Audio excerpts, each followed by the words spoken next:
Just for members. That one, but for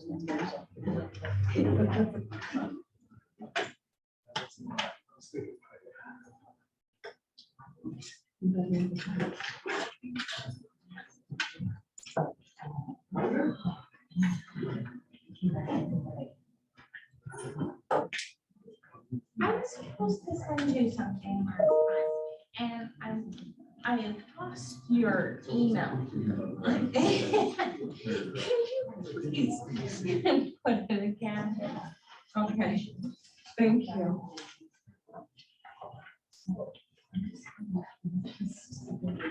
What were you planning on sending me? I was gonna send you that resource packet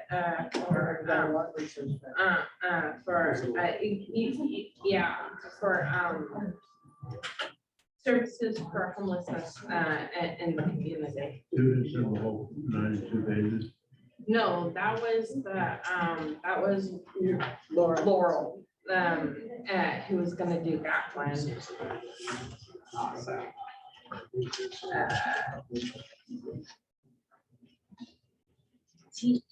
THOO Eric 26 at Gmail. Okay, fantastic. Okay, I'll get you that resource. I appreciate it. Thank very you. much. Sorry about that. No problem, baby.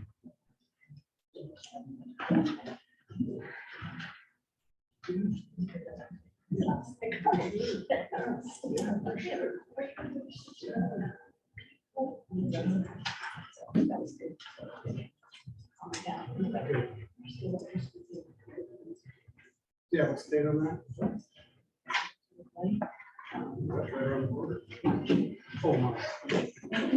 it is right around the corner.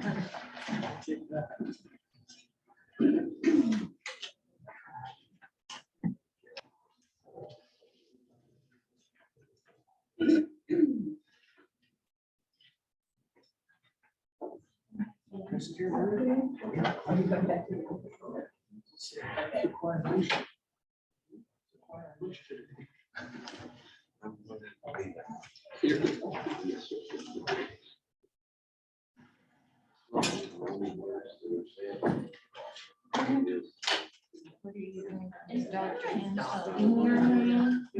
Okay, so it will be just a Virginia. details out there. I gave one to That's Emmy. not, She read it and like, thanks. T-H. Nervous. 'cause it'd be too I just had to wait. Virginia. I think she was kind of. So then I think it'll be the law. I think it's, yeah, it has a lot of thoughts. Yeah. That one, they're sharing. There she is. She's pretty faithful. Is that good? Do you know anything more? It's also. Right there. No, he's not. No, he, But you just did it yesterday. I figured, kind of cut back, like, when Yeah. it turns out, and he said, why am I, oh, I know what it is. But I told him what I can't do very loudly, that was, like, there's a lot of our. And so she was trying to do it for their event. It's doing, they're doing it. And they have really fun, seminar Saturday. Yeah. And so she wanted to get for that. And so I just, maybe. The door is locked. Or something I guess. Oh, It was to keep you out, Virginia. I mean, oh, Tim, I had a lot to do today, but I still got in. Anyway. How are you? Hey, that's it. I know you're not there. They're new. Yeah. There I am. He's retired. He sent an email back to me and said, sorry. I'm retired, I'm not gonna be It here." was great. So. All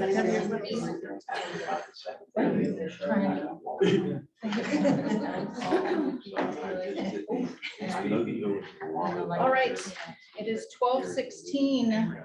I would like to call this meeting to order. Thank you, everyone, for being here. I'm Laura Montagna, Chair of the Behavioral Health Board.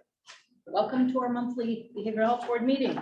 We are the advisory board for the Board of Supervisors. We hold this meeting on the fourth Thursday of each month, and it runs from 12:15 to 2:15.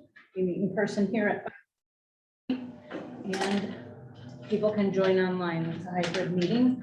It's a public meeting and everyone is invited to attend. Members of the public may participate remotely. The minutes and the agenda can be found by Googling Humboldt County Behavioral Health Board.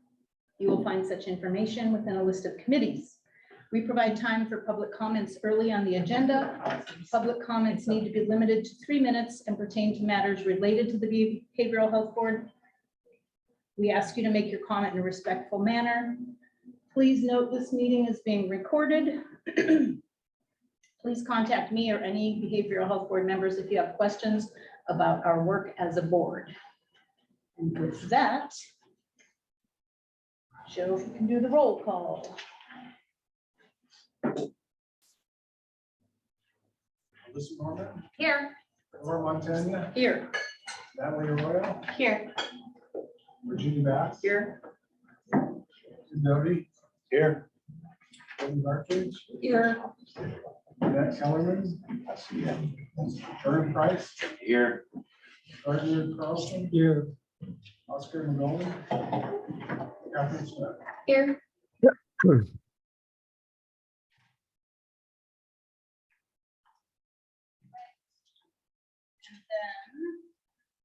to introduction of staff. We'll start in the room with Paul.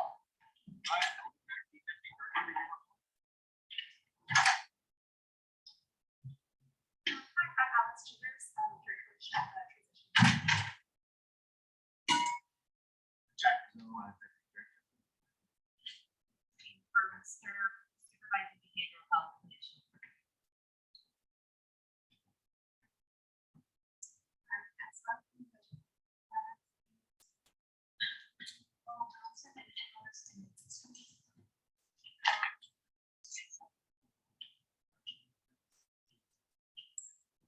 Hi, Amy Boston, runner of behavioral health. And then we can go to Zoom. Popcorn. Sharon, yay. Hi, well, I'm A Sharon. I just wanted to comment, we all lost our ability to hear what's going on in the room just a minute ago. We could just vaguely hear a little bit, so I'm not sure what's up with the speakers. But I'm Sharon Wolf, I'm legislative analyst with DHHS, and it is good to see you, even if I can't hear you. Hello, I'm Oliver Gonzalez, Program Manager for the Mental Health Services Act here for Behavioral Health Branch. Camera's off today. Sorry, I'm not feeling very photogenic today.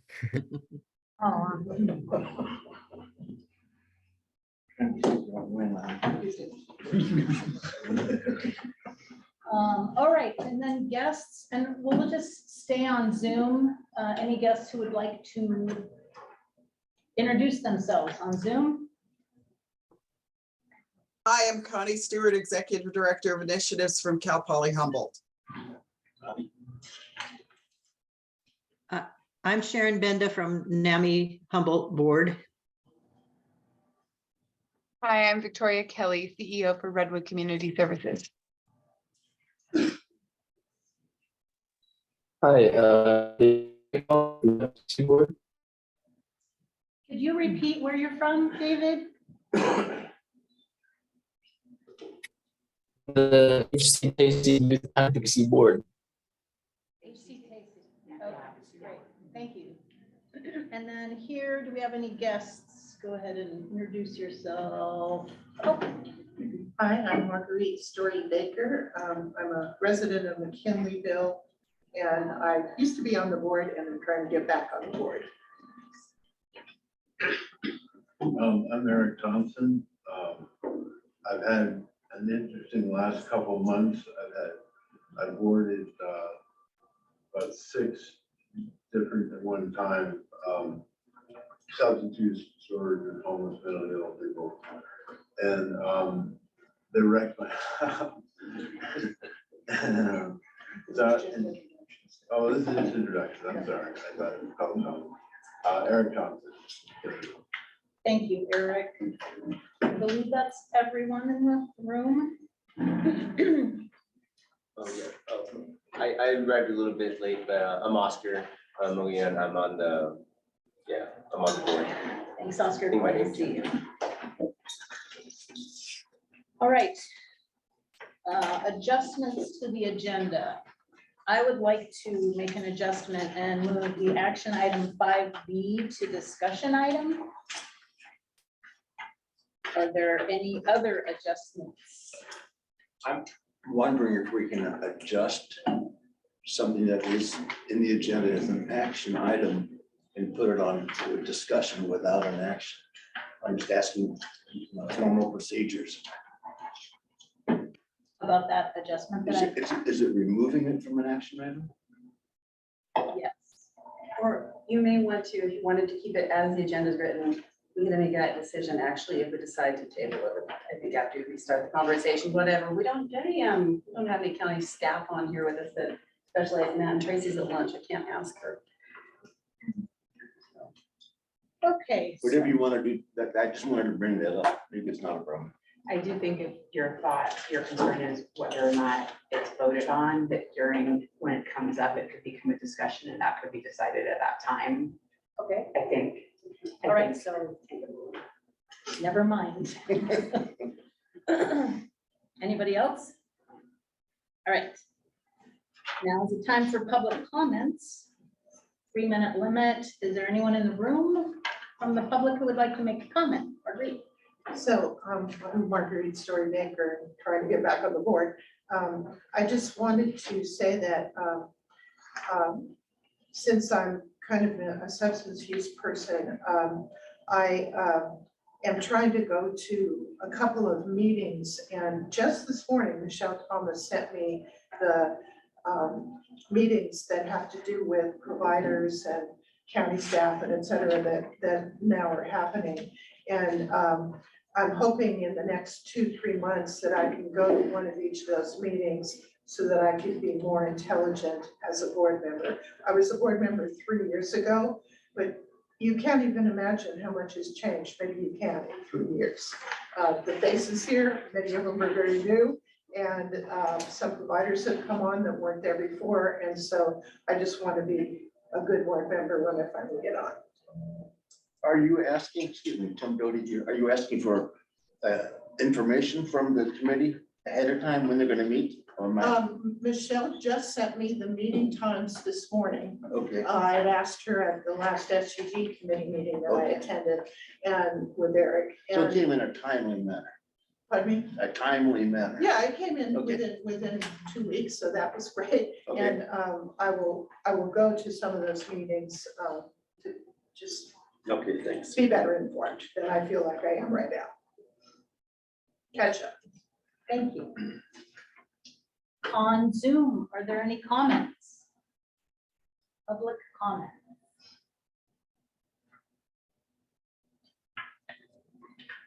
All right. We'll now go to item 5, action items. Laura, I'm sorry, may I interrupt? Yes. I thought the gentleman here had a public comment and didn't give it during his introduction. Was that, did we miss you? Yeah, well, Is that okay if we go back? I'm sorry, Sure. Laura. That's fine. thank you. Yeah, I've been doing my best to embody the whole aspect of outreach to people. I spend time at the board, in the local healer, trying to tell people about mental health and how they can get on board and how they can benefit from it. At this point, I was saying earlier that I had a number of them stay over at my house, and they kind of wrecked the house, and it gave me a different perspective on things where I have to be really careful about the people I let into my life. And that's, it's kind of too bad. I was very idealistic before, and I kind of tended to try to do the same way again.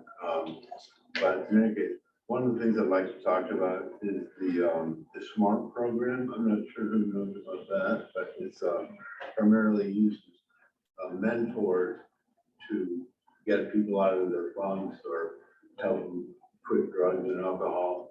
And the mentor would be familiar with drugs and alcohol because they use them themselves, so they have something really to talk about. The mentor would move through the system with the client or peer, I guess. So they could, I'm not sure, maybe we could have a little discussion later on about the SMART program, and what that means and how mentoring is really, I would think, the way to go. And I understand we're already some cases using it, like maybe in Fortuna, but I'm not sure about up here. It's winter time, the homeless are going through absolute hell, the rain. It's time to take action as far as outreach, provide a program that's beneficial and good for that population. Thank you. Thank you, Eric. Thanks, Natalie. So action items, approval of the minutes from the 11/16 meeting. Do I have a motion? I just noticed that I actually was here. And so I moved to approve the minutes. I have a question, Which this is the time to do.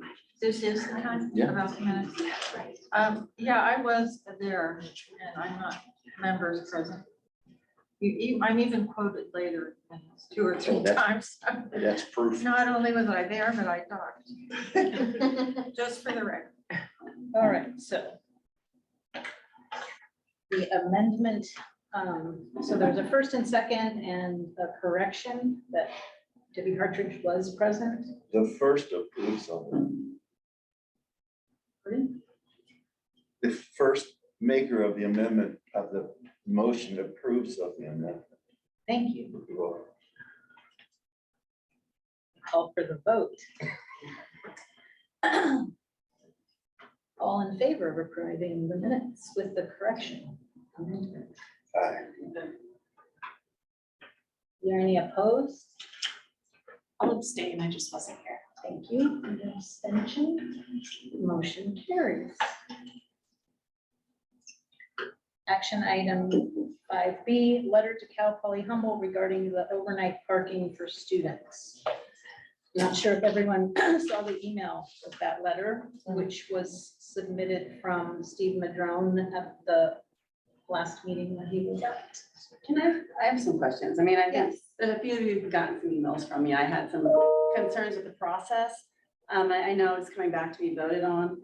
Well, I also have concerns with some of the contents of the letter, and it sounded like there was a request by Debbie to address something with housing in Eureka, and somehow this letter turned into this thing against, I think, kind of picking on us. It doesn't seem like it was really within the mission of maybe what that direction was. But at the same time, I think there was some erroneous language in there, and this was made 2 months ago, that I think there's more information now, and I think it's kind of like trying to pick a fight with the giant you don't need to have, or with a partner, a county partner, and I have problems with this. I don't think, nothing against Joe, we've been going back and forth. I don't think it was, even though it's on the menu. Okay. Lunch, for God's sake.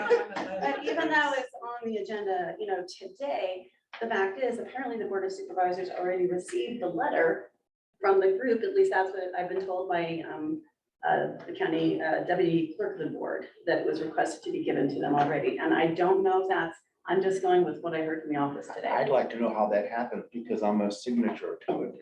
I didn't release it if we're gonna vote on it. Do you know how it happened? Something did just it? popped into my mind. Maybe Kim, who is no longer on the board, sent it and so wasn't speaking for the board. Kim Ash? Yeah, he wasn't. No, he wasn't here. I could offer Oh, we're talking about clarification. different Okay, thanks. 'Cause I know I'm sorry. Tracy was trying to get the information. I received it, so Yeah. I can, I knew it was there. I don't know from whence it came or from whom, but it came to the board from our clerk, Kathy Hayes. And then it was sent to Connie Beck, the Board of Supervisors, and then the clerk of the board staff were all CC'd, and that was yesterday. It just says, dear board members, please see attached letter from the Behavioral Health Board. It is not a signed letter, but it has the names of the chair, vice chair, and first vice chair attached to it, which I think is exactly what's in your packet. So that came yesterday, and that was the first I had seen it. A little out of order, I personally. I hear you. 100% out of order, not. I have real problems with that process. If we're to vote on it, we've never sent a letter to anyone without voting on it. The other thing is the maker of the motion is not here to speak for it. And that always bothers me about any motion. So I'm ready to have a counter motion, but I want to know if anybody else has any discussion. Because what would that motion be, to rescind it? I don't know. To rescind. No, rescind. Rescind. Or Debbie, you have I'm ready to shut up. Well, I remember things a little differently. I mean, I take your point, Virginia, but I This was think going from here. as far as what the topic was, we thought we were addressing, but we did kind of, it all happened really fast at the end of the meeting.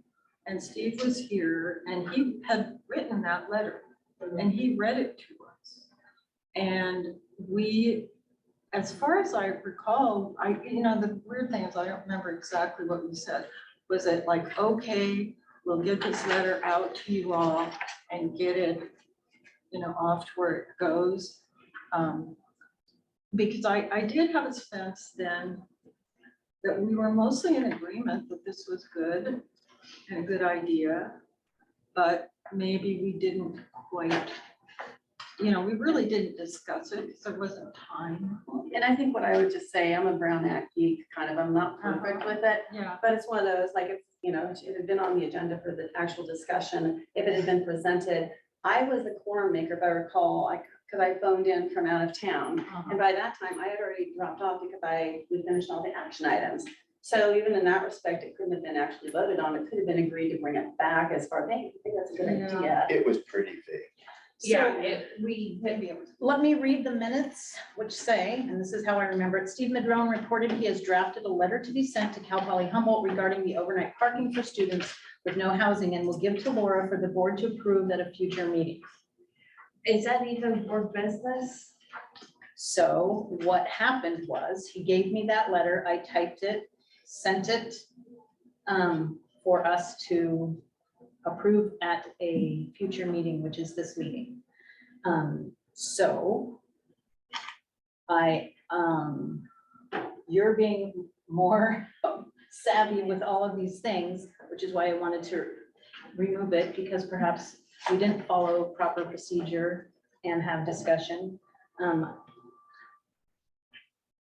Yes, Debbie. Well, because it's on the agenda as an action item, like Virginia said, or maybe it was Emmy, but I think what happens then when something is on the agenda for an action item, you discuss it. And then you vote on it. Yeah. I mean, so there is time for discussion, and you sent it out early, so it's not like, oh, it's the last, it seems like we should discuss it. No, I and think vote on it. that's what we're doing. Yeah. Yeah, right now. The other problem I have with this is sent to the president, not to the board of supervisors. And I don't know, I don't know what the proper motion would be, but I want to disavow it, rescind it, remove it, Yeah. send it with an apology. What do you think, Alyssa? I feel like this has nothing to do with the behavioral health board. When it was brought up, I didn't say anything because I was waiting for everybody to speak about it. And then when we read the letter and then Tim sent out a response yesterday, that was the letter I thought we were talking about, was his response to this letter.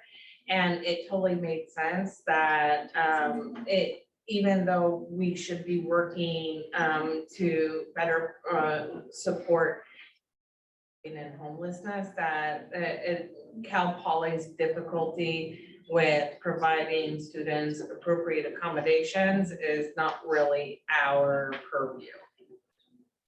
So I move, trying to write this in my head, that we vote against this as a motion. How about this? Okay, I make a motion that we send this letter. And then, and we can turn it down, I think is what she's trying to say. I was Okay, about to say, nobody made the motion. Okay, okay. So I I'll think second it, and that means we can discuss it. We can hear why it's cockeyed, right? Virginia? then I vote no. I against feel, it. yeah, I think I've already stated all the things that I felt. Well- And but I think Alyssa, sorry. Yeah, and what you. When you, said. and what you brought up about is it really the mission of this? I mean, I understand the concerns, but I think that it was not an appropriate venue for that letter to really come from. And I don't think it was really as thought out as it could have been if it was really to be useful. No. Oh, go ahead. I had some thoughts about the content of the letter. I appreciate the sentiment behind it, for starters. And, you know, I wasn't obviously here when it was introduced, so I didn't get to hear that part of things, but I think I have a little bit of extra perspective from this last semester. I teach a class at Cal Poly Humboldt, just one class, but I did have 2 students who were affected by being relocated from the parking lots into the dorms. And both of, and in their cases, they both were very grateful for that and experienced, you know, more security and positive outcomes from that. They were not happy living in their vehicles. And anyway, that was a solution that worked for them in the short term. So I felt that the way that it was phrased, that relocating students into dorms was a little painting with a very broad brush. Something that I think is really nuanced. For some students, they didn't want that or they couldn't make the dorms work, but for others, it was a good solution, including the students that I personally know. And so anyway, I felt that if it's going to be sent, it should be modified to be a little bit more nuanced. And, you know, I got this, and only because I was coming to this meeting, I really looked at it in more depth because it's addressed to President Jackson. So otherwise, had I, you know, we are CC'd on things all the time that I would go, okay, well, that's not to me. So it's just more of a like FYI that frankly, I just don't spend as much energy on. And so I only read this in detail because I knew I was coming here today. So it was a little bit of a funky process, but I think no matter what this board decides to do, just sending an update to our board saying, hey, that was, you know, sent too early in error. You know, here's the actual outcome, whatever that is. It's not a, you know, it's not a big problem to have had that kind of administrative out of sequence issue. From my perspective, I think it's easily corrected. But with respect to the content of the letter, if we are going to aim to send something, I'd just like to have a lot more nuanced discussion about it. Do you have something? Well, this is a little to the side, but we had also talked about the city of Eureka and the housing controversy, and I'm not ready to talk about that in depth, but I'm just thinking about the rationale for us being involved in various political issues locally that may that affect people that have are living with mental illnesses, and housing is a huge one, and the state is working on that. So I guess my point is I do feel that it's appropriate for our board to be public about some political issues that we see as appropriate that affect people with mental illness. And so I hope we won't write off the idea of being advocates publicly, because I think that's okay for us to do, and good. More advocates, the better, you know, I mean, everybody hears from people who don't want stuff. And well, it depends on the issue, obviously, but there's so much of that to me that we're in a position to be a positive force for improving life for those who need help. Tim? I guess I'd like to call for the question. I don't want to cut off anybody else's comments. I haven't heard anybody speaking in favor of the motion. And so procedurally, I'd like us to vote to it. If somebody doesn't want to do that, I'm going to push it, but I think it's time to go. Is there public comment? On Zoom? Yes. So just to clarify, so are we thinking that because that the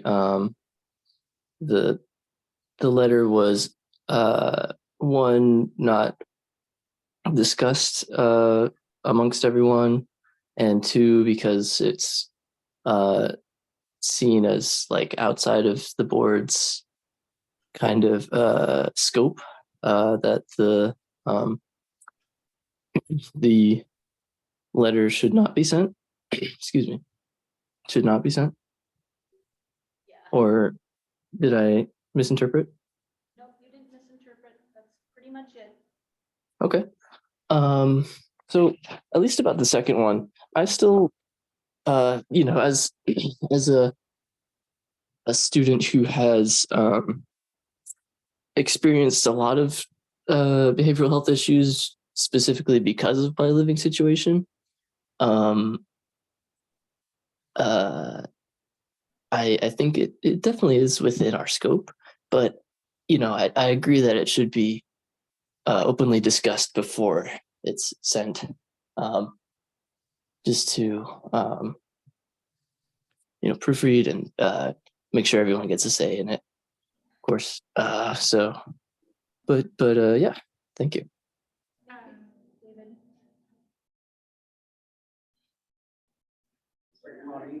I thought I saw Connie's hand. Connie's hands up. Yeah, hi, everybody. Connie Stewart, Executive Director of Initiatives for Cal Poly Humboldt. First of all, I want to say what I'm really sad about is that we've worked really hard on behavioral health at Cal Poly Humboldt. And rather than be invited to your board to have a conversation about what we're doing, last night got a note saying, hey, have you seen this agenda item where they're already going to beat up on you? And so, first of all, I'd like to say I'd be happy to open a dialogue with the board. I think this is a really important board. And if you want me to come back and agendize and we can actually have a conversation instead of sort of having a gun to our heads and trying to come in and, suggest that you not send this letter, that might be a better way. In my world, and we try to do one-on-ones. If somebody has a problem with what we're doing, we try to sit down with them and talk about our perspective versus your perspective. So I want to start out by saying that. And then I also, just want to say that there were more than one option offered to these students.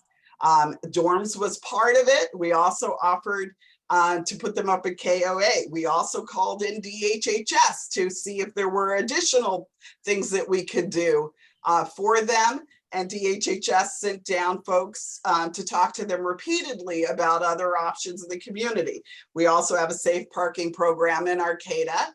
But we also heard from some women who were like, I don't really want to walk through this on my way to class.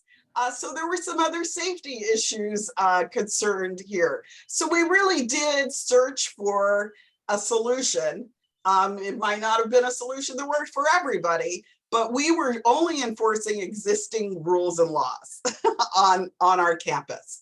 And so, like I said, I know you've got other things to do, and it sounds to me like the outcome is going to be favorable, but invite us back to talk about behavioral health. It's something I care about.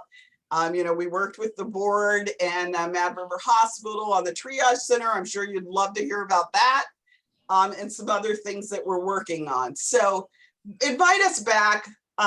Let's not have an adversary relationship. You're an important board, and we are trying to do the right thing at Cal Poly Humboldt. So thanks so much for the opportunity. Thank you, Connie. If I may, yeah, I just wanna kind of like debrief on like the discussion that's been had and acknowledge the significance of it all. I want to value David, who's on Zoom right now, his perspective as someone who's directly affected it. I also want to support that and stand in solidarity with it. Just knowing that even if it's not this specific scenario, being removed from home or not having a home base or having that be a part of an insecurity is definitely something that affects mental health. And I think that we should align ourselves well as a board to be able to support it in the ways that we can and to build stronger relationships. And thank you, Connie, again, for your piece and offering a space to do that. I think we should definitely take her up on that. That being said, I would encourage the board to consider a motion that allows us to review and send over a document that we are happy with and aligned with. It seems like right now, given the feedback from what we've gotten from Natalie as well as Virginia, that as it stands, the letter does not best represent our best interests as a board that wants to contribute to the support of this and bettering this in our community, specifically around Cal Poly Humboldt and the students there. Since that's what's originally what we're addressing, right? But this goes beyond. So yes, Alyssa. Are you future Sharon? Oh, I see right there. She doesn't charge. Are you done? You still have a word. Sorry. But you're- Yeah, I'm done with my statement. I just Awesome. wanted to. You addressed the chair for that. Yeah, and I'll decide. Okay, thank you. I feel like, when we read what the directive of the board is, it does not include anything about participating in the community outside of the behavioral health board. And so I'm a little bit confused why this has even been brought up. Like, because we're only supposed to be evaluating DHHS from our combined perspectives and being educated by DHHS about behavioral health and behavioral health treatment and how a DHHS affects behavioral health in the community, but I do not see how Cal Poly could have even been brought up in this board. I'm misunderstanding. Okay, so Virginia, And I wasn't here at the time when that was discussed. I wish I could answer that. I just want to say, I wanted to thank you, Oscar. I liked your comment. And I wanted to thank Connie for being on today. I was concerned, where'd she go? She's still there?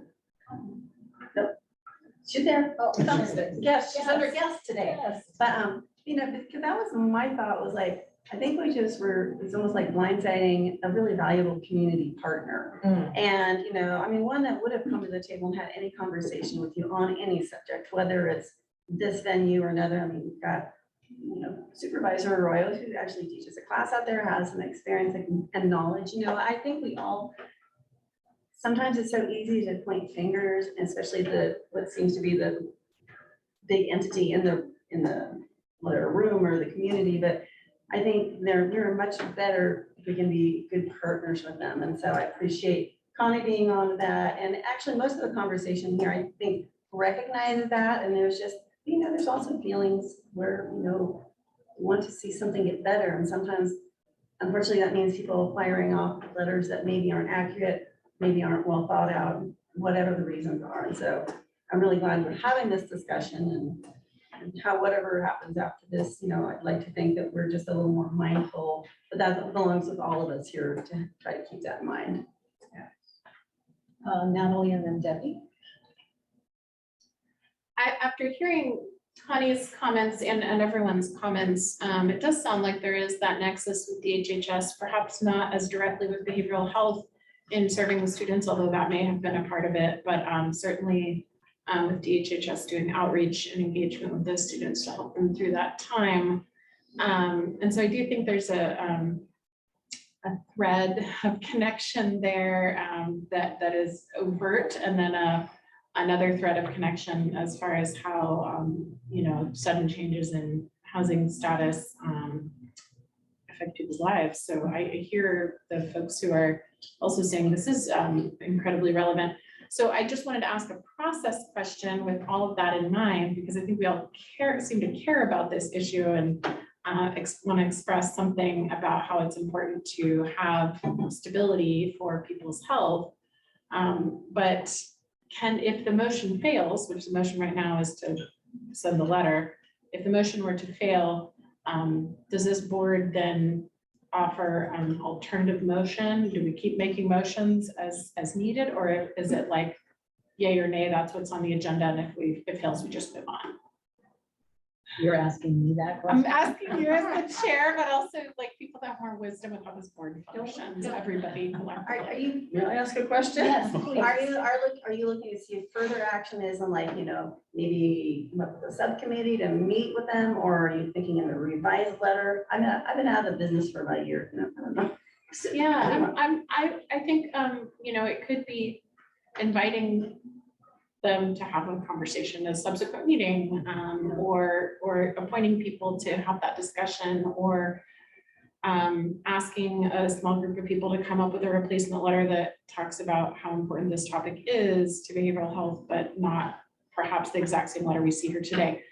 I don't know what that would be, but I'm just wondering if the motion fails, because sometimes I've been surprised in public meetings where if a motion fails, it's like, okay, and now we're done with that. And people still have things to say. So I'm just trying to cross that bridge now. So Debbie has a comment, and then Tim.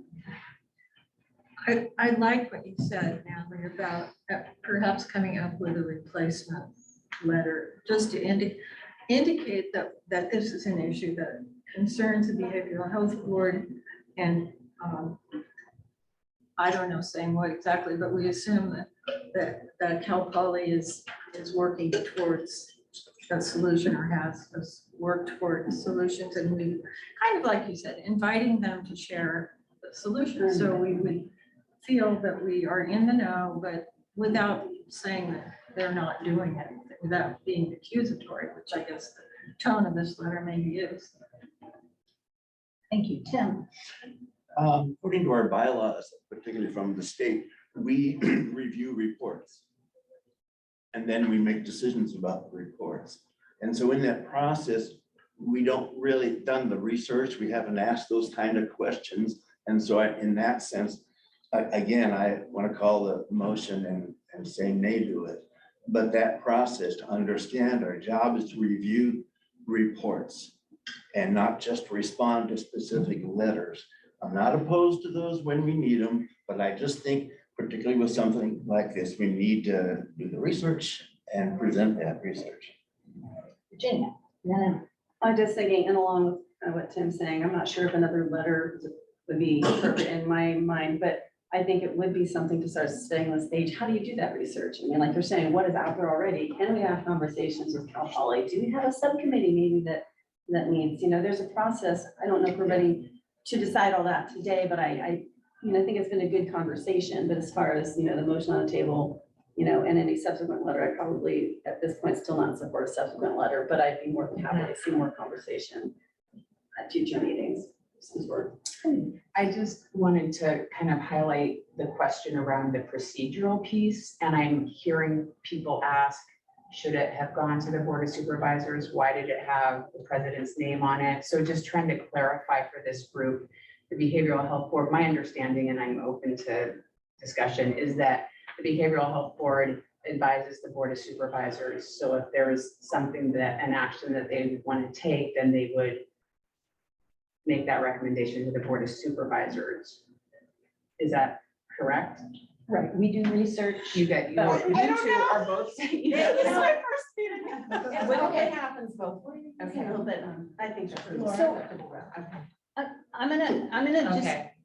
I'm gonna be a chair. Oh my gosh, and I don't even know what I'm doing, but here's what I want to say. At the meeting where this letter was read to, Vernon, Alyssa, Laura, Colleen, Tim, Catherine, Danette, Steve was the one who read it. We all heard this letter read. I typed it after the fact, and didn't say anything. So I'm owning that perhaps we should have been more thoughtful about that. And I did what I said I would do, which was to type it up and bring it back to this board. And now, obviously, I'm like, why did we say okay to this? It doesn't seem like it should have gone directly to the president. So I'm owning that that was a mistake, and I'm grateful for this learning experience and the discussion, And it didn't get to the president yet. well, I Yeah. doubt that now because if it went to the. I think it went to the board. I hope not. I don't think it So, No, we didn't. I would like to call for the vote. Can we call for the Exactly. vote, please?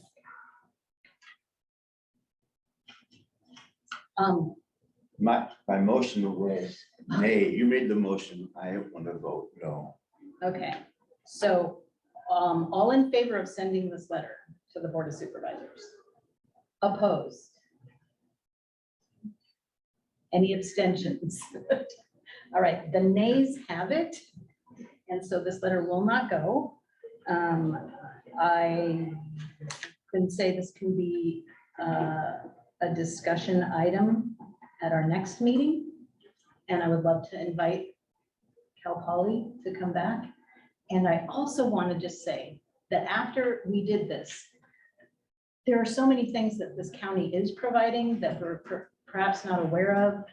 And so let's just say we learned some things, and I will track down how it got to the Board of Supervisors and also consider how to possibly apologize if it did get to the president. Don't worry. Oh, to the president, yeah. I was like, don't worry about us. You can just say, oops. All right, I said too early. Oops. Yeah, I just don't want to disregard Connie's offering to have a discussion. Absolutely. And so I just, to follow, because like, what a shame it would be to just have a letter, maybe not be sent, then not get sent. Like, we have to still offer something, and I think Connie had offered a discussion of, maybe specifically the DHSS involvement and how the students are working with DHSS and how Cal Poly is working with DHSS and what pertains to behavioral health. And then if there's a discussion or something there that we can actually contribute to be helpful to that cause. So following up, Yep. that would be good. Got it. We will definitely follow up. Oh, and I offered to be part of that discussion and help as well. Yes, What about requesting a presentation? absolutely. And that will go to the executive committee and will be on a next agenda that we can put it on. Okay. All right. Yes. I just want to bring up real quick also that at the last meeting, if we all remember, the animal environmental services act, like the housing piece was a really huge part of that report, right? I think that's how the letter came about. Yeah, and so I just, my hope is that we don't let this conversation go and that we move forward and continue to have this dialogue, continuing to build community support. I think this is such an important issue around behavioral health. It's something that speaks very near to me as well as someone who's houseless. And I hope that we don't let this go, that we continue to figure out what we can do to support folks in our community. Thank you.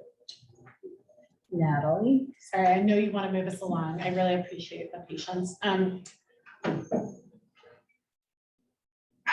I don't think it's a lack of courage or being willing to say like that, something needs to change about how we address people living in their cars and their housing needs and their behavioral health needs as well. I also feel very deeply uncomfortable as a representative of a public agency and this board having the role of advising our public agency and our board and our elected decision makers.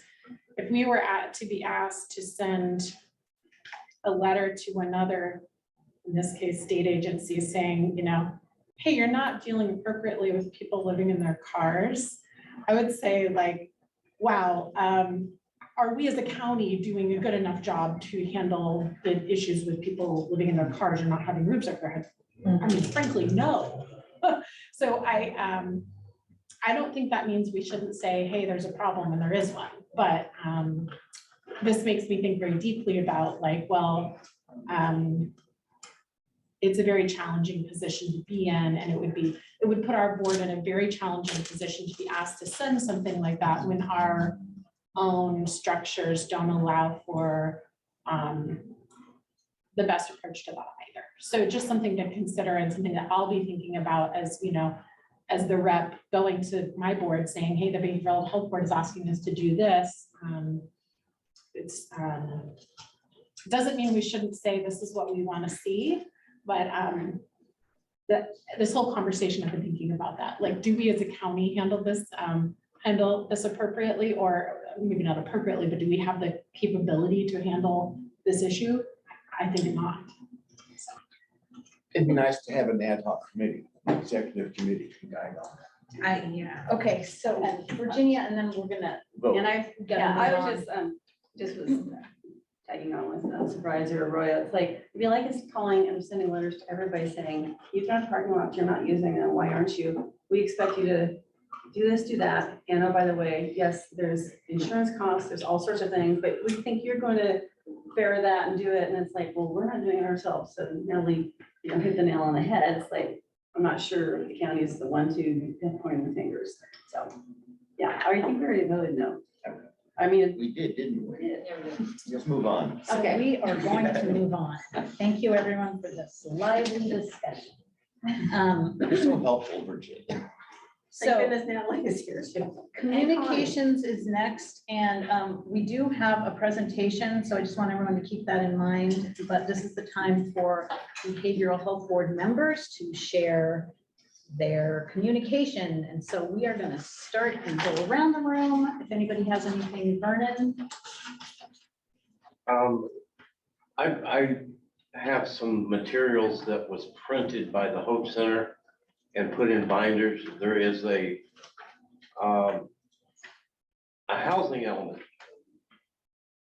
Behavioral health bridge housing. I would like to request from administration if we can get a presentation of what this is and how this is looking in our county. Just stuff like that. Okay, so that would go to the executive. Yes, ma'am. committee, and we will talk about that.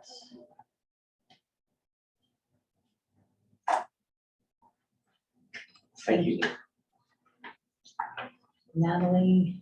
I'm Natalie Arroyo, I'm new to the board, so I'm excited to be here. I'm new to the Board of Supervisors in this last year as well, so many of you I've had a chance to meet, but quite a few of you I haven't also. So just really looking forward to being in this role. I would say behavioral health is a new area for me. This isn't where I have a lot of past experience. My background before being on the board, I was on the Eureka City Council for 2 terms. As I mentioned, I teach in the Cal Poly Humboldt Department of Environmental Science and Management, and I have a long history. I run Community Action Agency and their nonprofit work in the Natural Resources Division. And I'm also a Coast Guard reservist and veteran. So those are kind of some of the hats that I wear. But I wanted you all to know a little bit more about me as we start working together on this. Glad to have you with us. I wanted to say, one of the things you can really help us with is the process. You know, no, you're doing fine. We'll learn with you. And this is how, you know, you're learning faster than we are. But as a member of the Board of Supervisors, we're trying to figure out our role as advising. And for you to say, perhaps you want to recuse yourself from something if we want to say it and you don't think it's your role to vote on that.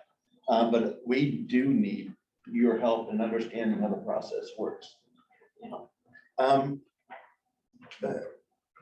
had 2 more things, but I forgot them. Do you want me to come back to you? Well, I'll have one, and then if I'll raise my hand. I've been talking a lot about having our training retreat event, and we have not moved forward on it, although it's important. What I and Laura talked about was wanting to spend time. And I've been on some planning retreats that have used the Humboldt Area Foundation. They have 2 rooms, a small one and a larger one. And it's a wonderful facility. We can have lunch and they said they're not doing that now. They're not doing that. They're gonna, for the public, my understanding it's gonna think it's more focused related to their direct work. And they're still working on that policy. I've not been able to come up with another place that is nice as that. And yes, perhaps the other thing is we've often done these, you know, for 3 hours, have a lunch break, we spend a lot of time introducing, getting to know each other. So I think teams work better if we kind of know each other, where we're coming from on things, and then spend some time on the bylaws so that we understand the processes better. And then goal setting, what do you want to do? And we have some time. And that's what I'd like to do. Where I'm thinking now is, and let me know, we could have something here.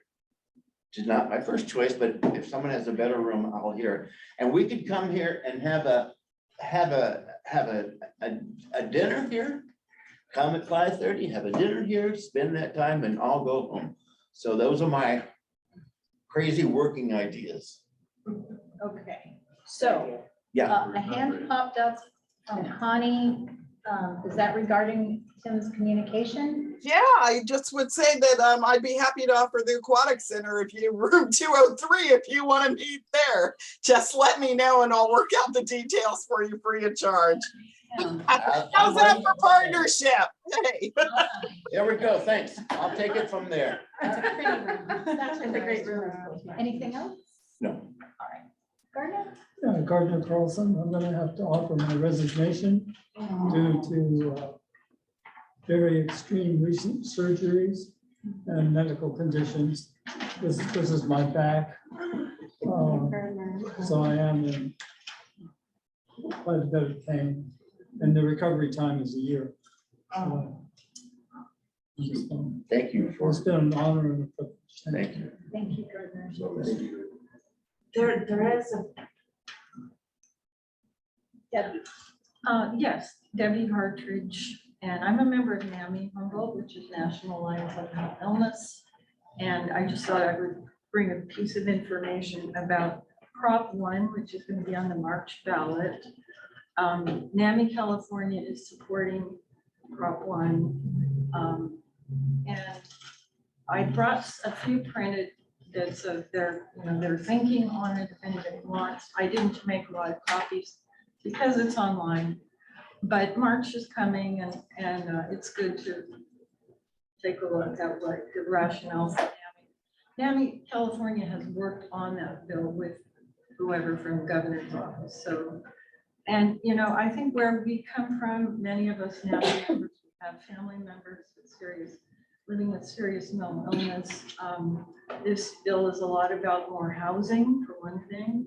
It's a lot about really being sure things are being directed toward the most serious people experiencing the most serious symptoms. And that's, I know it's kind of a controversial proposition, and it's another thing because there have been so many changes, but we think that NAMI California and NAMI thinks that it's a good direction to go. So I have these.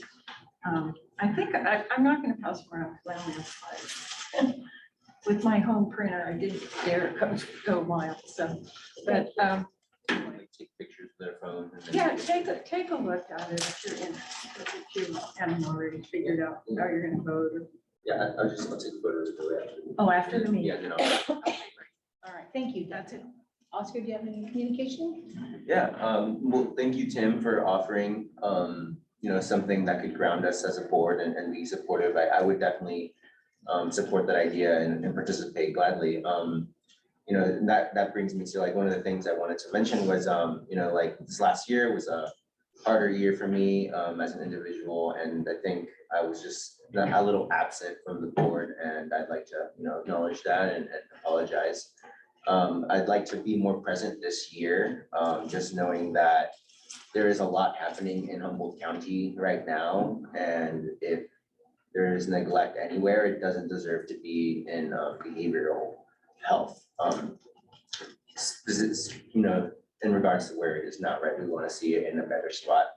One of the things I've done in that time of reflection is I did a 3-day training through the National Compadres Network for circle keeping, which is acknowledgement, trauma, and healing circles for all types of people using, you know, sacred space sharing with individuals. So that's something I'm trying to roll out and offer into our spaces more, working with Humboldt Círculo de Hombres, which is a small group started as a dream maker project of Ink people, where we were able to get the funding to actually offer that training to, I think, 18 participants that are now using that training in their spaces.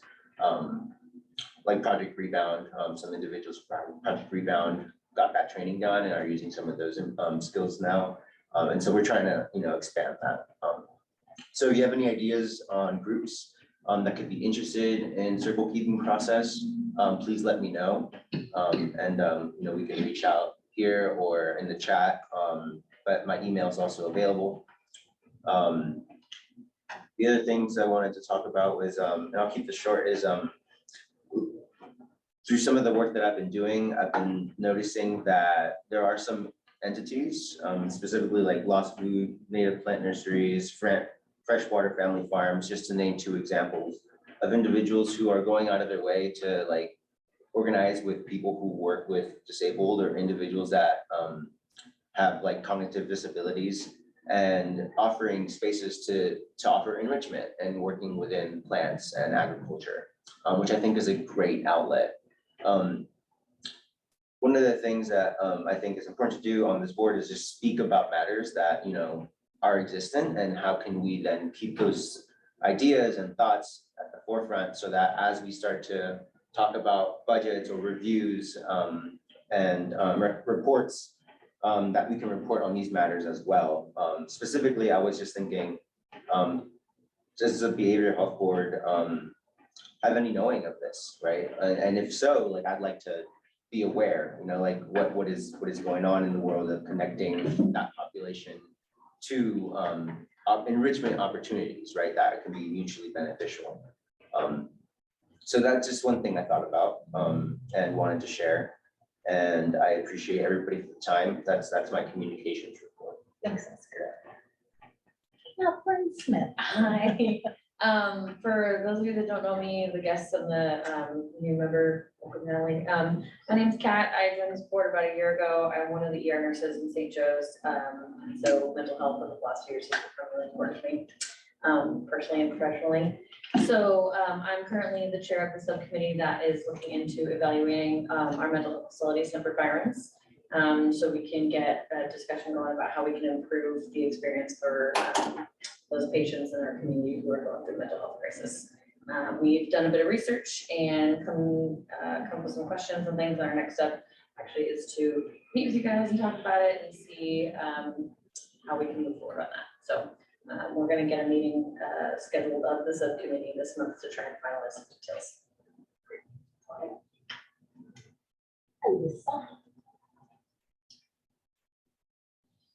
This board has really developed into something quite amazing.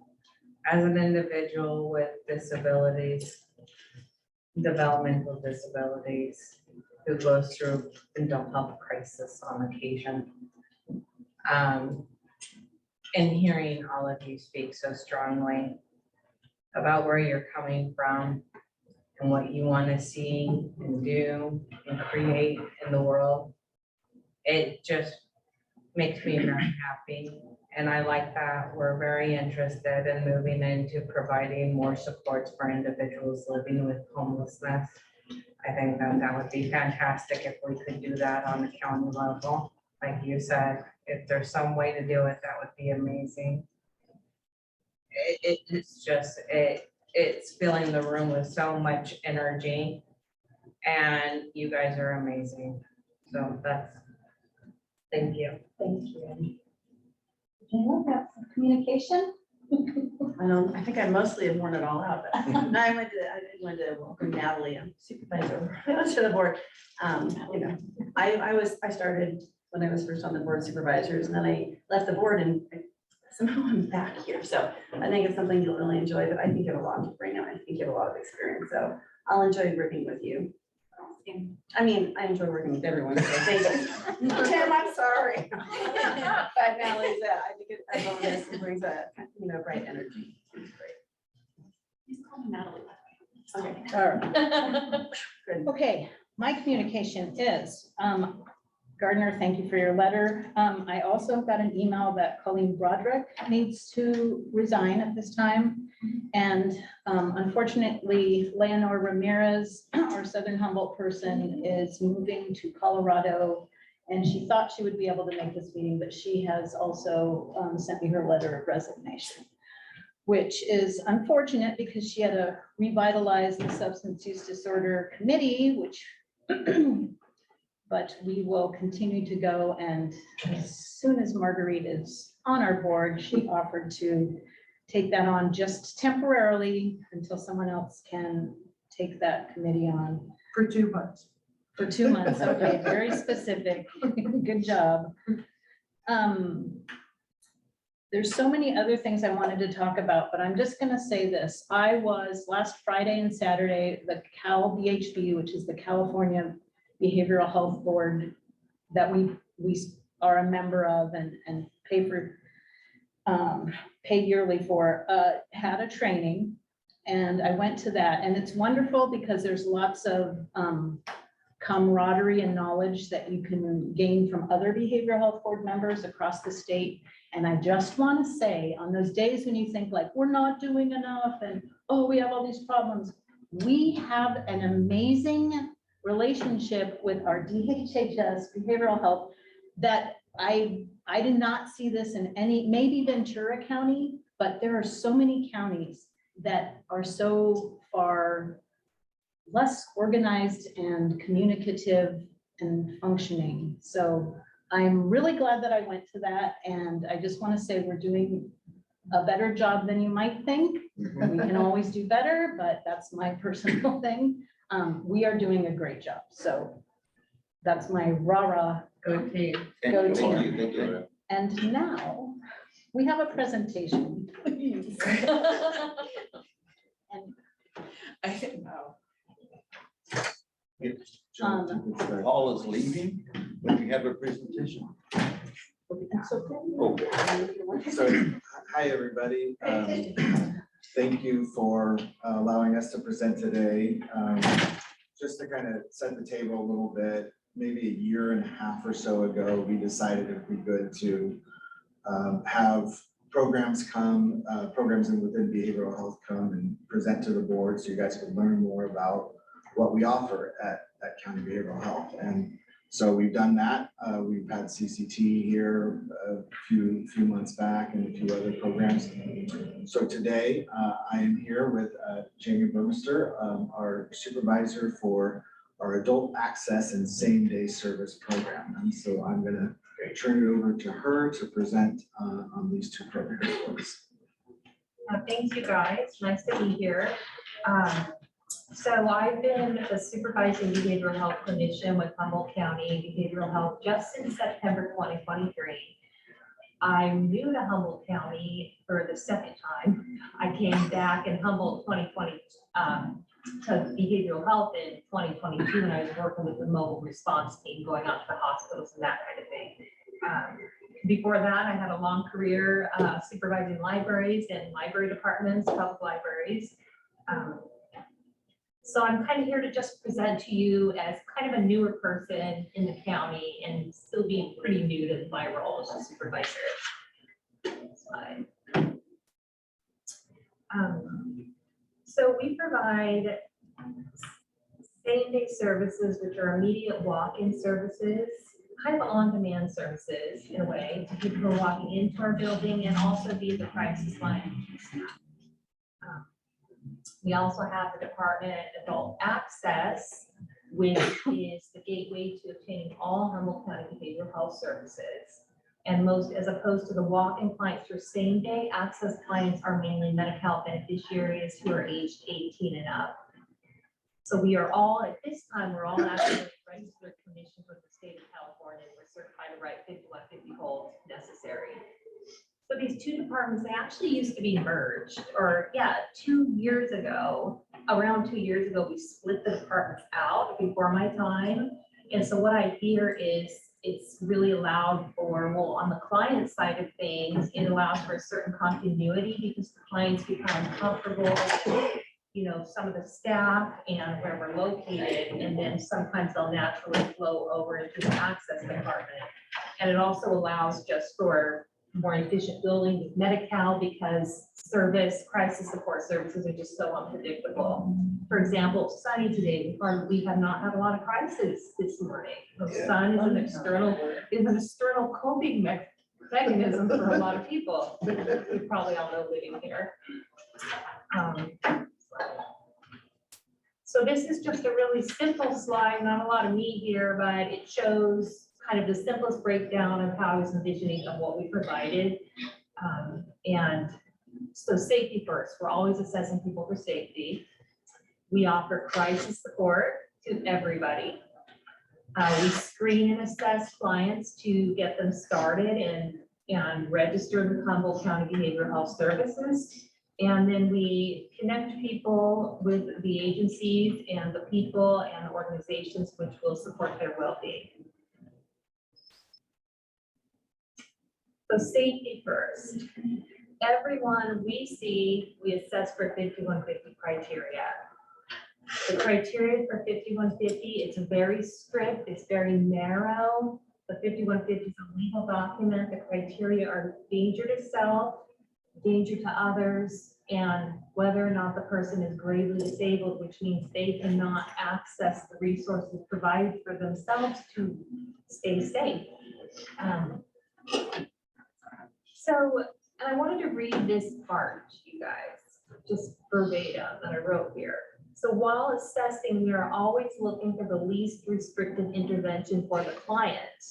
This refers to providing the least intrusive and restrictive impingement to the client's human rights,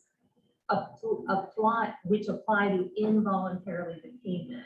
5150 is a 72-hour involuntary detainment for psychiatric observation. So if someone is placed on a 5150 hold, it means that a locked acute psychiatric inpatient facility is the least restrictive intervention that would keep that client safe from themselves and towards others. So if somebody is meeting that criteria at St. Louis Services, ultimately we send them by ambulance off to St. Joe's Hospital, and then they will get medically cleared to be able to transfer to a psychiatric facility somewhere in California. I believe it's an 8-hour distance around Humboldt County. Does that sound right, Paul? Of course, we wouldn't be in the ocean, right? So it's probably more like a linear. It's usually Reading or Santa Rosa. Sacramento, Napa, Santa Rosa. Really. So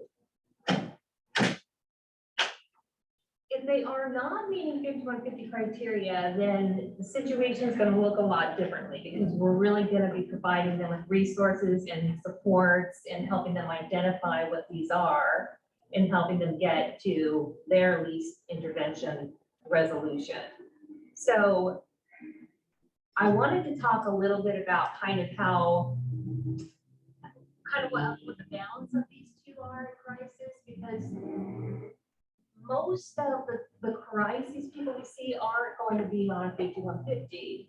So, you know, when we're assessing for people, we're always looking for that least restrictive intervention. And if we find anything that tells us that a psychiatric hospital is not in the best interest of this person, then we will go a different route. Also, we have a lot of people who come in for what you or I may not consider to be a crisis, but because of the person's, you know, upbringing or lack of foundational skills, which have taught them how to, you know, effectively deal with the very normal ups and downs of life, which could include, you know, an argument with a child or a partner. They will come in incredibly emotionally dysregulated. And so this is a lot of what we do is crisis. And so these crisis events can actually take a lot more time. Because if somebody comes in, often the people who come in like this, they have some kind of attachment disorder, it's a psychological term, and it requires a lot of talking, a lot of empathy, a lot of reflection, a lot of getting in with that person, a lot of being there for giving that person what they are normally not getting and what they never had. They're often incredibly dysregulated, and we can't even assess for safety until we get them to that place of emotional dysregulation. This can take an incredible long time, but it's necessary because also this population is a high-risk population. They often have a history of suicidal behavior or self-harming behaviors, and they usually have very current acute risk factors, and they usually always have the lack of that foundation of childhood that ever provided them with a sense of self-efficacy. So that definitely applies for the bulk of the people we see. I do want to mention a challenge. I have my timer here. I want to mention a challenge we see here with 5150s because 5150 is such a legal document. You know, we have a lot of people who are bringing their caregivers into same-day services with the goal of a 5150. And so there's a lot of kind of misunderstanding in the community about what a 5150 is. There's a lot of misunderstanding about how, you know, the ethics that we are and the legalities and the ethics that we are bound to. We're going to place somebody on a 5150 hold, and that can be quite a challenge. And that turns into a much longer case management session, not only involving the client, but involving their caregivers. So I just want to throw that out there. I'm misunderstanding. They're bringing their caregivers in. So somebody in crisis is coming in with their caregiver, like their parent or something. So, yeah, let me say that again. I know I'm speaking fast because kind of the time limit. So oftentimes a parent or a caregiver or a friend of somebody who is experiencing mental health crisis will bring that individual into us. Okay. Specifically to put them on a 5150 hold. Yeah. Okay. And I it usually, and it usually doesn't go in that direction. And that's when a lot of the real work kind of comes in, and the time required to really educate people and help them find, you know, where they can go. So the next part of what we do is access, and that's where we screen and we assess our clients. I'll say it again, adult access is the gateway to all other longer term Humboldt County behavioral health services. So the way if somebody wants to become a Humboldt County client, we first administer something called the adult medical health screening tool. This is essentially a self-report by the client. If the client is reporting a low to moderate acuity of their mental health system, we'll refer them back out to the community. We'll refer them to Carolyn, who manages, you know, partnership, Humboldt County's partnership health plan. If they report high acuity, then we will bring them in to be clients. Now, this is all based on the self-report. So once we bring them in to be clients, we're scheduling them for an access appointment, and that is going to be a thorough behavioral health assessment. We're looking at several different factors, which all weave together to help explain the client's presentation. It's a very collaborative process, and it involves a lot of the client's own words, and it involves our clinical judgment, and the treatment plan is very collaborative. It's all voluntary for the client.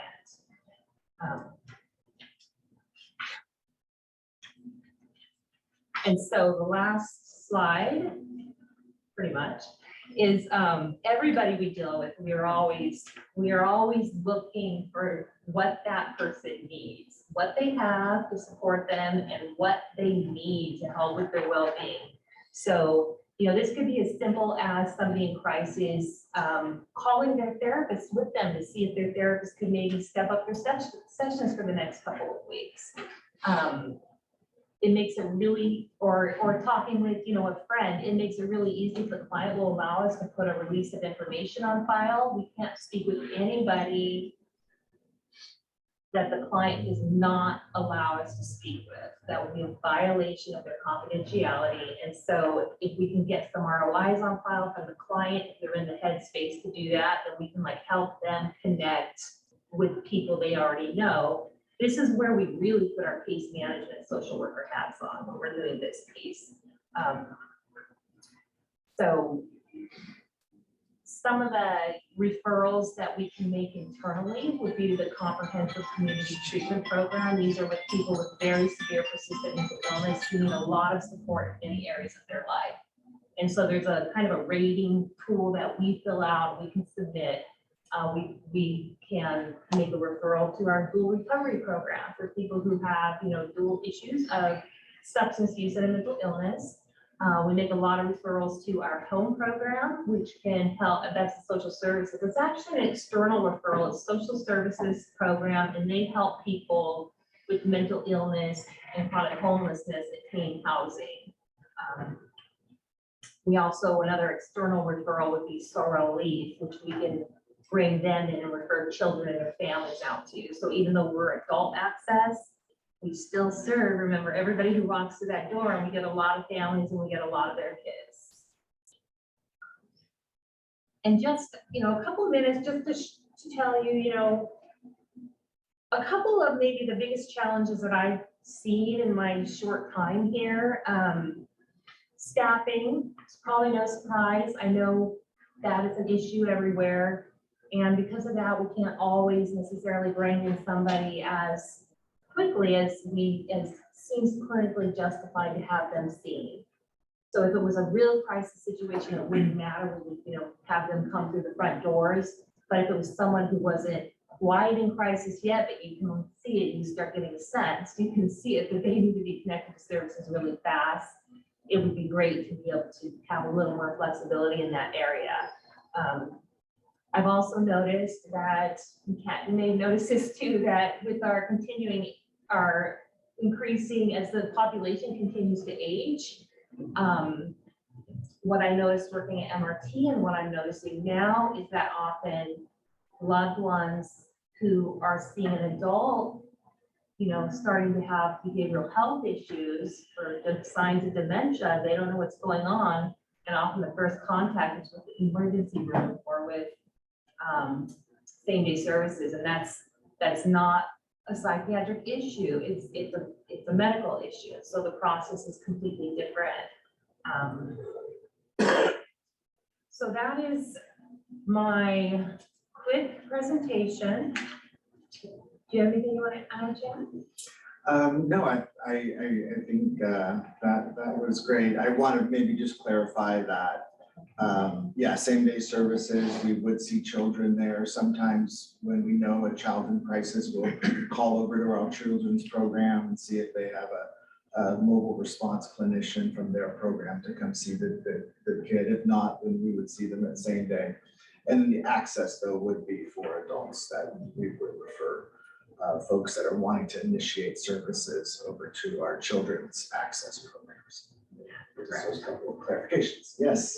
Can you tell me the first access meeting, and I'm very grateful for this. I don't know, I've been a homeless liaison with the Eureka Police Department for a few years, and it's only been maybe 4 months that I've after I have enough contact with a person, then I'm like, let's make this appointment. That first meeting, how long is that? So the first meeting would actually be the screening, which is over the phone. Okay, the second meeting. Okay, the second meeting. Yeah. So we block out an hour to do those meetings, but really it's, we try to keep it within an hour, but it really depends on the client's presentation. They've gone up to a couple hours. I think they've even gone longer at 3 hours. 3 hours. It's always a case-by-case basis.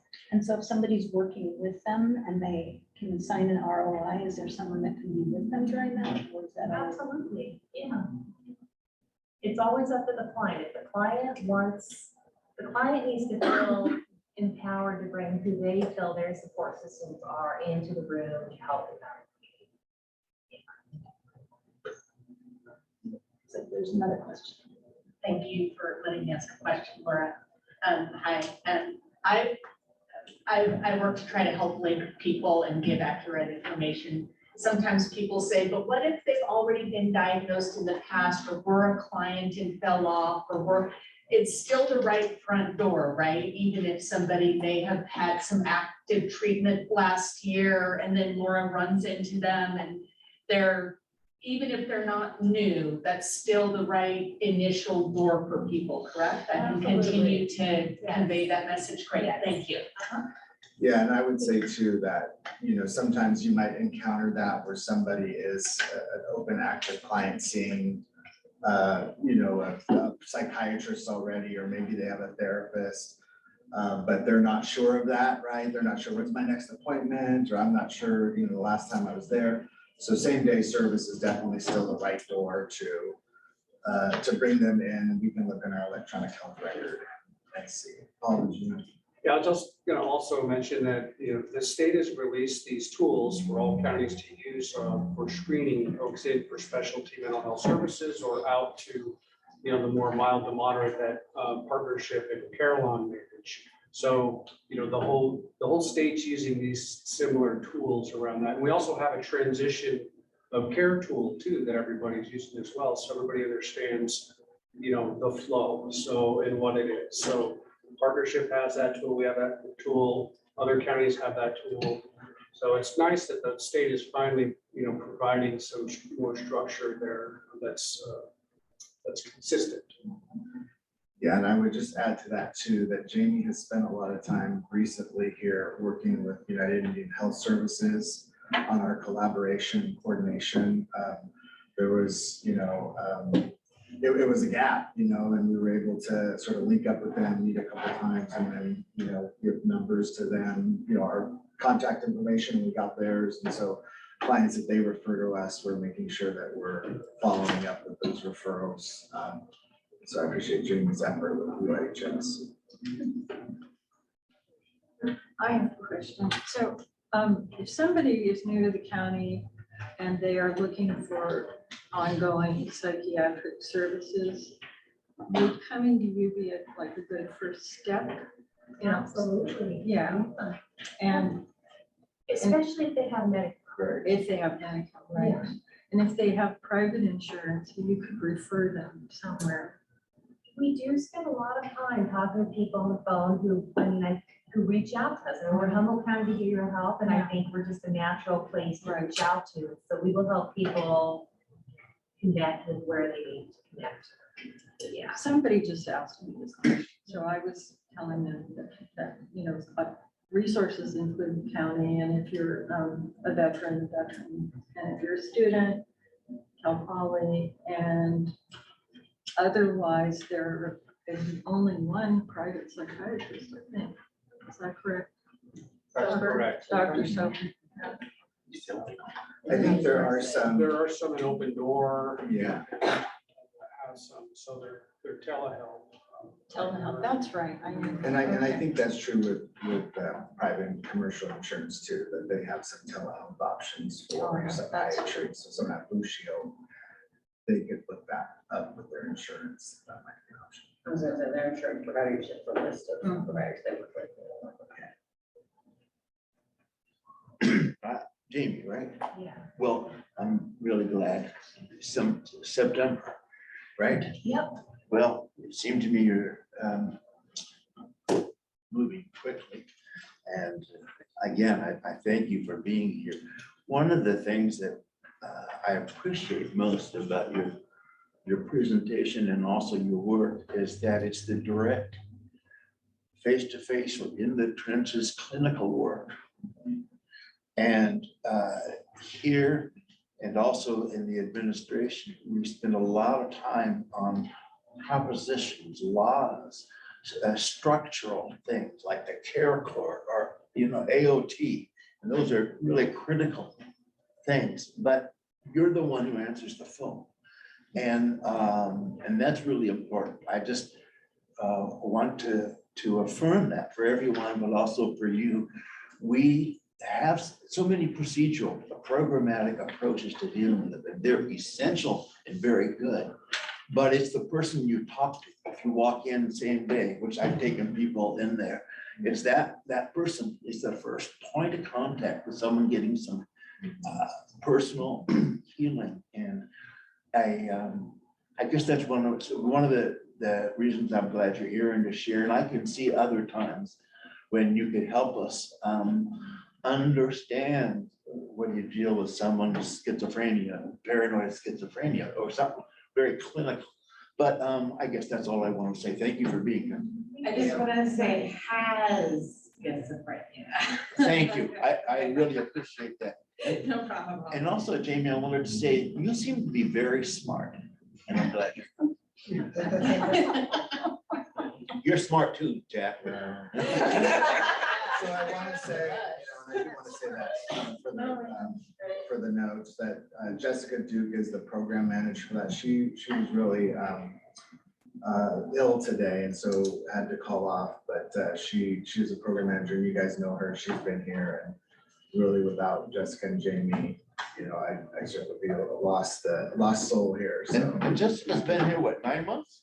Jessica has been the program manager maybe 9 months. Yeah. I just remember She's that. been here, she's been working for the county for a while. Yeah, she's done other things. Yeah. Any other questions?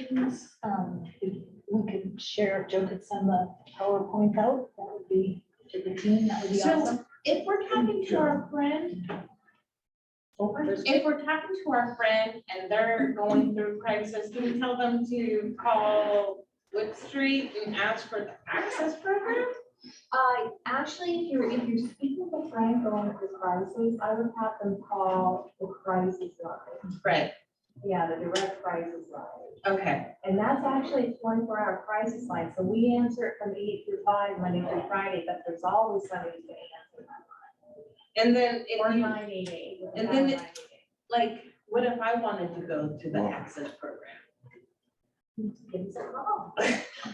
Okay. Yeah, I think if you're wanting, if you're in crisis, you would call the crisis line. If you wanted to initiate services, right? Say, oh, I'm a Medi-Cal beneficiary, I want to initiate services, and you would just call the main number.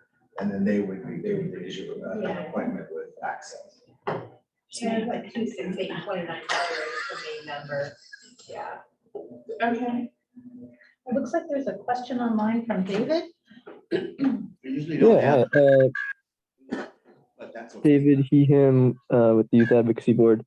Just wanted to give a comment about someone was saying or was asking if it would be like if separate firings would be a good like first point of contact, like the emergency services.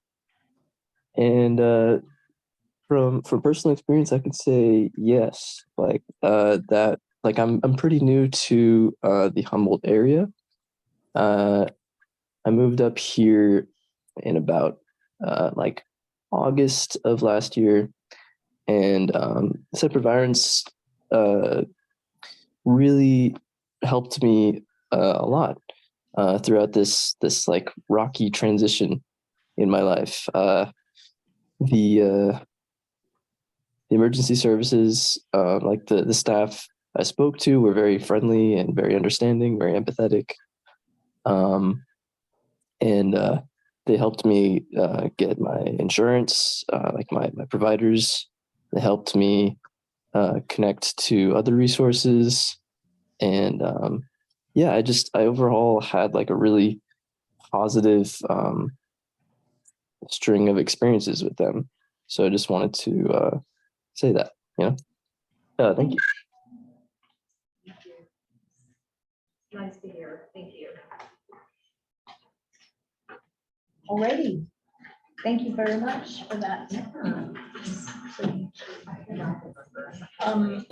On to item 8, discussion items. If you're here, we have the Form 700 for members to fill out. Joe's also emailed that out. Please get that taken care of. Ethics training, I think there's still a few people who haven't done it. You need to do that. If you have a question about how you do it, you can't go back through your email, send me an email and I will send you a link to it. I need your help with that because I don't know exactly who has and hasn't done it, but we need to get that done as soon as possible. That's still the 81-234. I can send you the link. Okay, that'd be lovely, ma'am. But if you would send me an email and Does say, anyone I want- need that link, I would be very grateful to you. And then membership, so we have vacancies now and we have a couple of interviews that we need to do and talk about the membership committee, Great. right? You and I will do that. Yeah. Okay, so now on to the exciting DHHS director report. She's not here. That's okay. For the next exciting behavioral health director report. Yeah. Yay. Thank you. When you have. I was just thinking as you, Tim, I guess, were just recognizing staff for the presentation, just that how that's kind of my sentiment right now too. And one of the things I brought to talk about, or just to reference, is this really long list of behavioral health initiatives that have been rolling out between 2022 and 2024. Like I counted there's 50 items that are like in some stage of or plan to be rolled out. And some of them are really big things that you guys hear about, like the care court or assisted outpatient treatment, which we talked about at the board. SB 43, which we asked for a delay on, and we were granted that, which is super helpful. Like those are some of the big headlines, but then we also have, you know, all of the Cal AIM initiatives, payment reform, documentation reform, no wrong door. We have a new electronic health record to accommodate all these changes. We have a data exchange element that's just been so complicated and a heavy lift. We have in the children's world something called 80-20-83, which is the system of care work with all of our community partners. So, and I'm saying that not, you know, not to do a deep dive anywhere, but just to recognize that the work of behavioral health right now is so vast and it feels really daunting. It can feel daunting to me and to staff, and we're often under-resourced and we have unfunded or underfunded mandates, and we continue to struggle in some areas around staffing and making sure we have enough people to actually do the work. And it's hard, but that brings me to the point of what I just feel so inspired about is hearing about the actual work. Like that's when I feel like, oh yeah, there's a reason for this. Like it's worth the effort, it's worth the time, because Jamie shared, I think, very eloquently about the work. And I think you probably got to hear a little bit about how she engages with clients, like her person, her humanness engaging with clients. And that's just like the tip of the iceberg of the work that our staff do. Like we have staff across programs that are just so humanly engaged in ways that I think are really healing and helpful for our community. So I want to say that in the midst of what feels like kind of this whirlwind of never-ending initiatives and mandates impacting behavioral health, we do really good work. And I just feel like I can't ever thank the staff that actually do that work enough. So that's all I want to say. And if there's any of the initiatives that any of you have on your mind that you want to ask about, I'm happy always to talk more. Of course you are. I'm happy to, that's right. But anyway, that's just, you know, recognition of the staff. We're really lucky to have you. And I want to thank you for the hard work. It's a lot right now, everybody. Thanks. Second and third that, like I said, that looking at other behavioral health boards, we have such a great relationship with you. Yeah. I'm so grateful for it. Oh my gosh. Yeah, didn't know what I didn't know. And now, thank you, Emily. Part of me wants to see that list, and then part of me is like, there's a reason. Yeah. Okay, AOT update. You presented, huh? Yes. I wasn't there, I'm so Yeah, sorry. so we did, we went and talked with the Board of Supervisors and a piece of our larger presentation about AOT, and we reviewed some of the outcome, metrics that we got for AOT now that we've been up and running for about 18 months or so now. And so I think, we're seeing good results and, consistent with other internal programs, CCT specifically. And so we're, pretty pleased with the progress. I think we've got a couple more individuals now that are in the court order portion of that, from what we presented to the board, because that was just that 23-24 fiscal year. So we're seeing a little bit more of that, but we continually run about 10 clients. And EA is feeling like that's probably about where, unless they added another staff or maybe another therapist, that's probably where they're gonna be at. So, yeah. Can I ask, I had heard, and I'm not sure if it's correct, that we're gonna have somebody from Nevada County or a team from Nevada County come and meet. Yeah, so we've been trying to get a presentation from Nevada County to talk with sort of our current personnel around AOT. I think they were out here a few years back and spoke to community partners, but now we're sort of like, yeah, maybe we should have them come back and talk to the people that are actually doing the work now. And so we're working on that. So I'll definitely update this board on that. If there's anything we can do to help with I was that? about to say, is it possible for us to sit in on the meeting sometime? I know it's all staff, but as a board, it'd be nice. I know you don't need more work. Oh, no, I'm super excited about AOT. I am I've been working closely and, yeah, if anyone doesn't know, Nevada County was the first county to implement Laura's Law. So they've been doing that the longest. And I know that they were maybe gonna come in November and then, so I just wanted an update. You're still working on that, okay. SUD committee update. Well, I think I already said that. The person running it,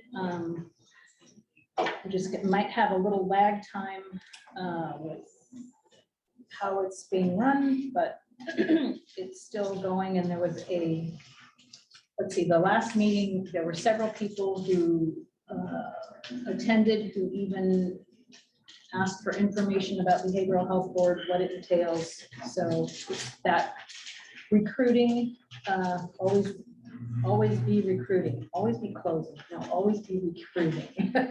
That's the mantra in Humboldt County. If anybody has any questions, and thank you, Marguerite, for as soon as you can, taking that over for 2 months. Right, got it. This will talk. I don't have your email. I need that, so give it to me before I leave. Okay. Committees, we already heard from Kat about her committee. Membership committee, what else?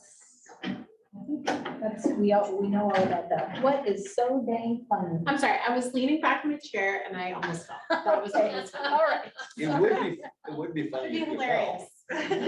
Yeah, hilarious. Oh my God, In the meeting, it's like. My 4th grade teacher was like, don't do that.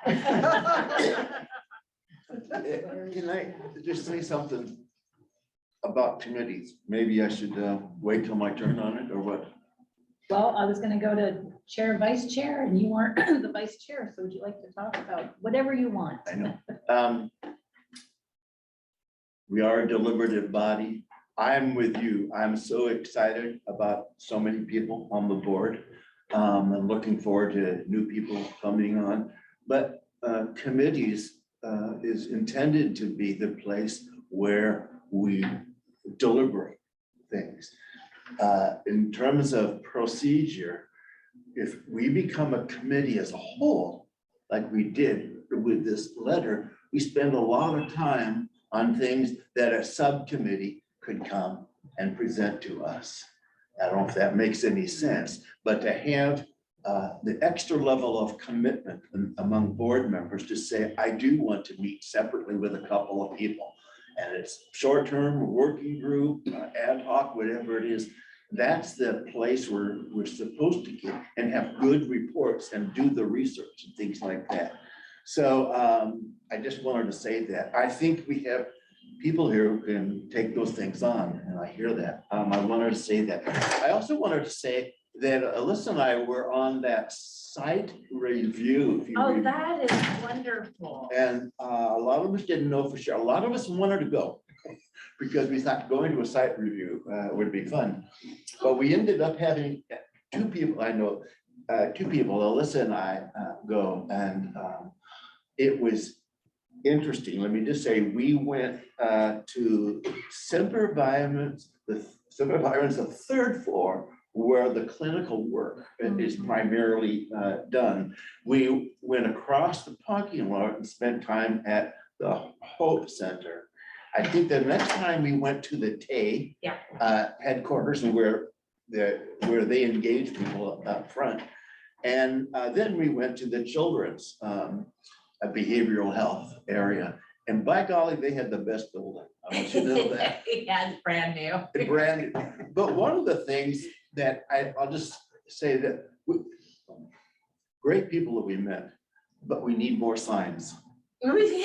Oh, my goodness. I think almost every place we went, Hope Center doesn't have a sign. There isn't a sign that says children's behavioral health. No case sign. I have an update for you.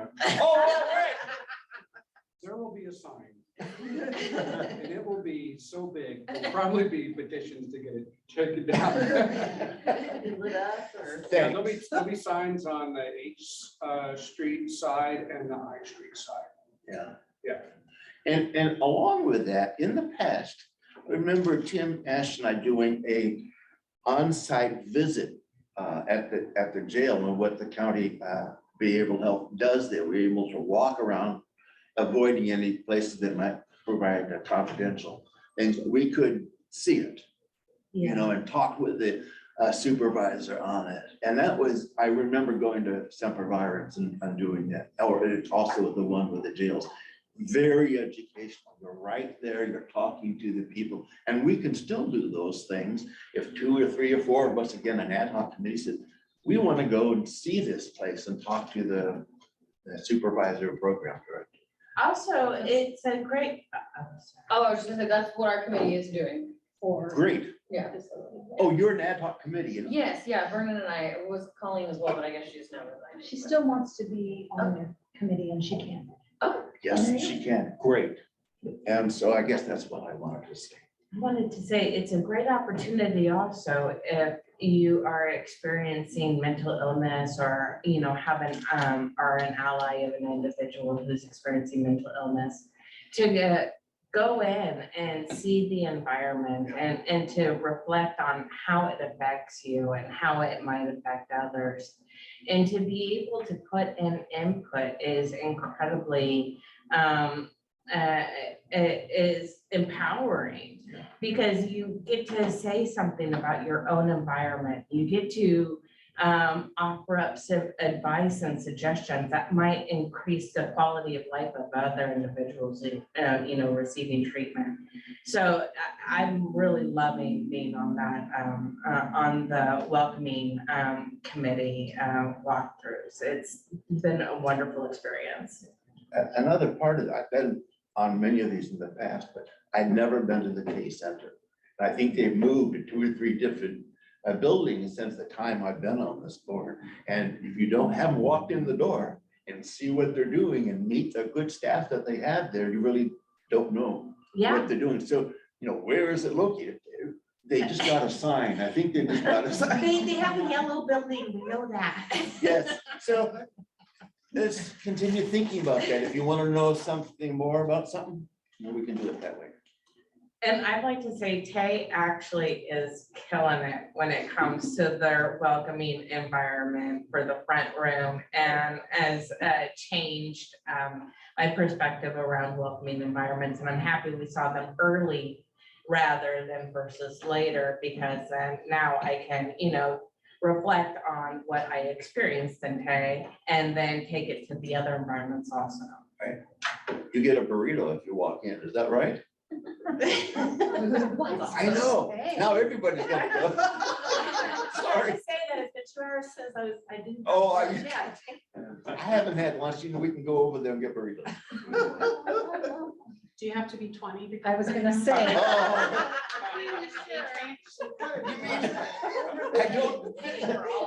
Sorry, Natalie, no Yeah. burrito for you. No, I'd love to visit. Technically, we're funded by CalPERS to provide that food for young people as a way to link them to CalPERS resources. That's But good stuff. if you walk in and want to engage with us, we might not say no.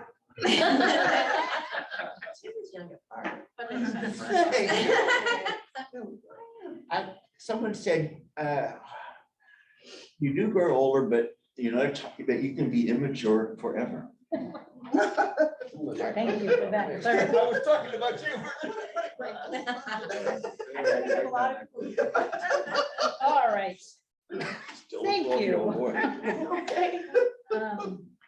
I think I've reported everything I want to report, so we'll go on to item 10, unfinished business. Is there anything more to report? Anyone on the navigation center? Not today. No, all right. Care court. Anyone? Anyone? No, all right.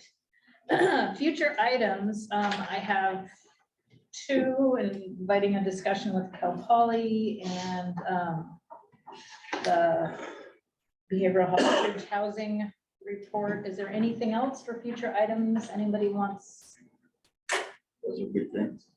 anything? So we had some discussion about what's happening with the navigation center, just to let us know what's going on with that, maybe future items. All right, yes, I will put that on the executive committee to request. And Tim's item on the, some type of get together, training retreat. Yes, let's put that on the agenda. And also, you know, I've helped put these things on as ongoing, the triage center. I know some of these things like AO2, it was months and months and months rolling out, but it's important for us, even if it's the one sentence report. And I know that triage center is waiting on 17 funding sources or something like that. And so just an ongoing regular thing, even if it's, okay, 12. The behavioral health crisis triage center, Yes. maybe did Connie leave? She could Yeah, have she left. said something about that. So just on a regular basis, where are we, what's going on? And, that's all I wanted to say. It'd be nice to have those check-ins. You got it. Thank you, man. Okay. The time. I'm so proud. We are gonna adjourn early. At 14:03, 2:03 for everyone. Captain, no captain. Thank you all for being here. I appreciate everyone. Anytime you want to chat, these kinds of things. To like sit down with me and Coffee or what? where do you live? I live in Miami. Oh, so that's right. You're friendly. But so, Right. through the business. So- Now, I sent you an email with some options. So good? Awesome. Thank you. Yeah, we'll get you. Yeah, so thank Go you. ahead, bye. Nice to meet you. Sorry about it. Sorry, you go first.